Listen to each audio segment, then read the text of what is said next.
Colleague Shilpa caught up with Venu Nair, who's MD and CEO of Stop, and started by asking how the early trends of the festive season have been shaping up and how they're impacting sales and the company's growth outlook. So let's listen into that conversation.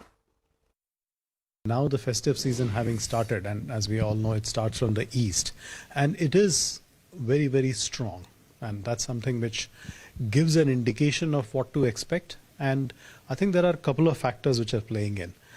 As we all know, after 2 years, this is the first full festive period that people will have without the fear of COVID, and that's obviously driving people into the shops, into shopping and indulging, because there are parties, there are events that are happening, all of which had been in the pause mode for 2 years. So I think that's definitely the one big factor that is driving it. And is inflation still a cause of concern, though, or do you think the festive season will see people coming out and buy despite inflation? And currently, what's the kind of impact that you're seeing because of inflation?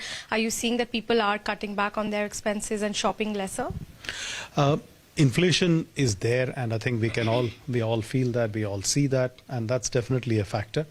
I think the segment that we as Stop operated, and we are in the premium segment of the market, and there I think the impact is slightly lesser, and because of the fact that again people are prioritizing in times like these, they prioritize on quality, they prioritize on brands, they prioritize shopping with retailers like ourselves who they trust. And I think that's what helps us, because when times like these come, when the value of money is felt even more, people would want to go back to what they trust the most. And I think that's where, being a house of brands, as a retailer which is known for its quality, known for its trust, and known for experiences, I think we benefit from that. Right.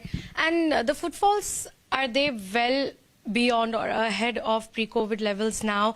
And also with respect to billing per customers also, are the bill values also pre-COVID levels? Give me a sense of that. In terms of footfalls, footfalls are certainly ahead of pre-COVID levels now, on a like-for-like basis, and if I remember right, they were up 8% in the first quarter, and that's the kind of trend that we have been seeing. Now that was 8% at an overall level. Like-for-like was level or thereabouts, and I think that's the trend which we are continuing to see. This was for quarter one, and a similar trend now. In terms of the absolute spends, and I think this is an area where we've definitely seen a big upsurge.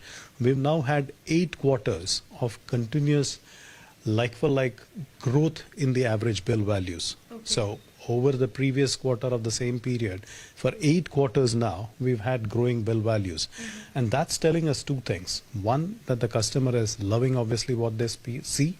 And second, because of the fact that they love what they see, they're putting more items into the basket. And that's certainly something which we are benefiting from.